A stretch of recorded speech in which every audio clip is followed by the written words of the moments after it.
In this video, I'm going to explain exactly what an NFT is, because honestly, we were looking them up and they are really confusing. So in this video, you're going to learn exactly what they are, why they are valuable, because that was our biggest question, and what the buying process looks like. So a non-fungible token, also known as an NFT, is a type of digital token or asset.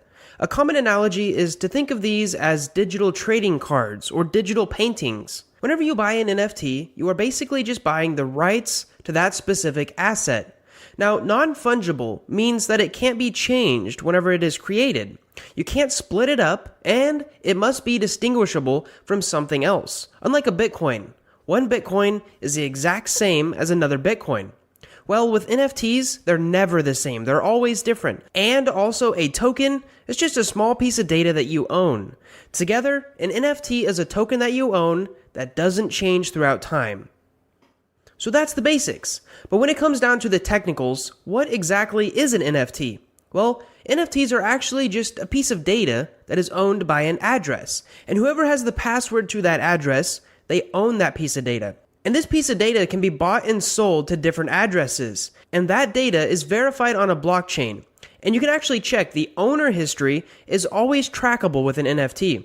For example, this crypto kitty that sold for $600,000 is essentially just a small URL that is owned by an address. The only thing that person owns is a tiny piece of data. Now that piece of data points to a server somewhere that usually hosts an image. And technically, whoever owns that server could change the image. And it's important to know what you are actually buying when you buy an NFT. You are buying a piece of data that points to a server that hosts either an image or a GIF. You should know that the server could change, or that the image and GIF could change. It's actually the specific piece of data that you actually own on the blockchain, not the access to the server and not the image or the GIF, but rather that tiny piece of data that points to the server. So in a sense, when you buy an NFT, you're buying a small piece of data that represents something larger. Kind of like buying a stock. You're not buying the entire company, and unless it's a dividend stock, you're not actually getting anything from it. So this brings us to the question, why would you want to buy an NFT? And there's many reasons, but right now the main reason most people are buying is because they see NFTs as collectibles in the investment category. So let's go over 4 main things that make an NFT valuable. Number 1, first. So just like Bitcoin is so popular because it was the first cryptocurrency, the first NFTs of specific creators or businesses will also have value. For example, Pokemon cards are quickly gaining popularity, and the most expensive cards are those that were produced in the first edition. So let's say if you have the first United States NFT, it will likely have some perceived value. The second thing that makes an NFT valuable is its utility, which in other words is the real-world benefits. So imagine if Elvis Presley was still alive and he sold 50 NFTs. Now by owning one of them, you could have lifetime access to any of the shows that he participated in. Now these NFTs would quickly become popular and very expensive due to their real-world benefits. Personally, this is the only reason I would buy an NFT, is if it had a real-world benefit. And I think in the future, almost all NFTs will evolve to have this sort of aspect. Creators will sell NFTs for income, and in return, have a membership community or do a monthly lunch meeting or something in that fashion. The third thing that makes an NFT valuable is if it's unique or rare. So for example, think of the Mona Lisa. Anyone can have a copy of the Mona Lisa in their room, but only one person, or a museum in this case, can hang up the real painting by Leonardo da Vinci for everyone to view. Now the same goes for the original Constitution of the United States, or a Babe Ruth signed baseball. They are rare. Imagine if Stephen Hawking only minted 3 NFTs. They would be very valuable because there's only 3 originals. Even if they're just pictures of the universe. Other people could have that picture, but they wouldn't have the original one minted by Stephen Hawking. The last thing that I've found that makes an NFT valuable is ownership history. So for example, what's your favorite celebrity? Mine personally is Robert Downey Jr. So let's say he decides to sell his leather jacket and buy a new one. Well, when he first bought that leather jacket, maybe he paid $200 for it. But me, I might pay $800 just to have the same jacket that Robert Downey Jr. wore. Now the same goes for NFTs. Someone might be willing to pay $1 million of an image of a duck that Barack Obama owned at one point. So keeping these in mind, you should think about what actually makes an NFT valuable. If an NFT is the first of its kind, if it has a real world benefit, if it's rare, and if someone important owned it. These are questions to ask yourself during valuation of an NFT. For example, does buying Jack Dorsey's first tweet for $2.5 million fit any of these? Let's go down the list. Is it a first? Yes, it actually is the first NFT in that category. Second, does it have utility? It does not. You don't get to change the tweet, and you don't get to advertise your business or something like that. Third, is it unique? Yes, it is unique. Lastly, what about its ownership history? Well, this is actually a no. Yes, it is Jack Dorsey's first tweet, but nobody famous has actually owned the specific NFT yet. To fit this category, for example, maybe it was my tweet and then PewDiePie owned it. Then the answer would be yes. But in this example, it only checks 2 of the boxes. So if you buy his first tweet, you're basically betting that someone else in the future will want to buy it for a higher price. Because holding that NFT does absolutely nothing for you. There is no utility. You're buying it as a novelty or as an investment. Unless one day Jack Dorsey says whoever holds that NFT he'll have lunch with once a month. Then the value would skyrocket. So now that we have kind of went over what they are and how they work, let's go over how popular they quickly become. Just look at this Google Trends data of searches in February and March in 2021. In fact, that's what inspired this video. We knew absolutely nothing, and so we created this video to help people because all the stuff that we were looking up was very, very confusing.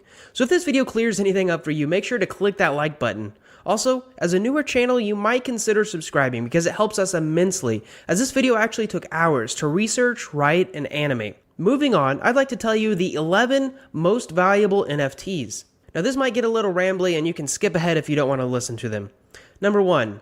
CryptoPunk 6965. In February 19, 2021, it sold for 800 Ethereum. Next we have CryptoPunk 4156, which sold for 650 Ethereum in February 18th, 2021. Third, we have CryptoPunk 2890, which sold for 605 Ethereum in January 24th, 2021. Then we have the famous Dragon CryptoKitty, which sold for 600 Ethereum. CryptoPunk 6487, which sold for 550 Ethereum. Next up, we have some land in the Decentraland world, around 12,600 square meters. It sold for 514 Ethereum. Next is something called Hashmask 9939, which sold for 420 Ethereum. This really interesting car concept, the F1 Delta Time, actually sold for 415 Ethereum. Another CryptoPunk sold for 400 Ethereum, and an actual lot of land in the Decentraland world sold for 345 Ethereum. And the famous Nyan Cat sold for 300 Ethereum on February 19th, 2021. So another important question to ask about NFTs is, can someone copy your NFT?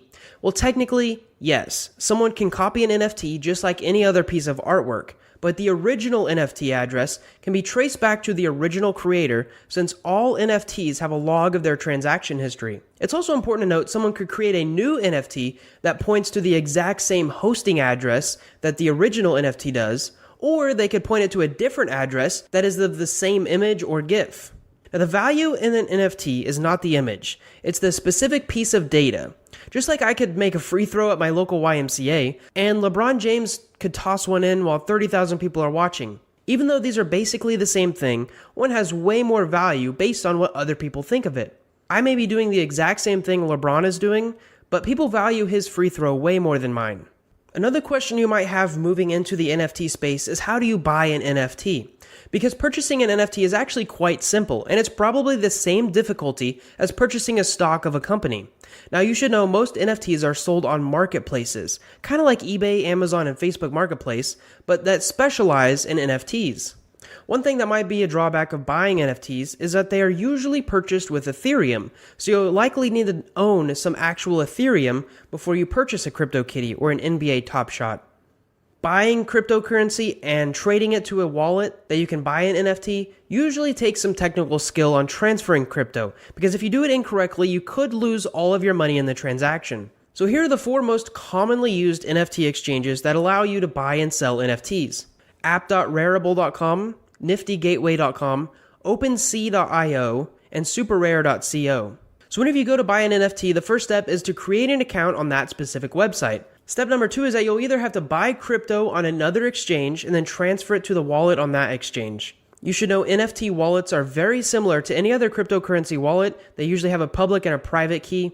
And for those wanting the technicals, most are based on the ERC721 protocols. But I promised that I would not get too technical in this video.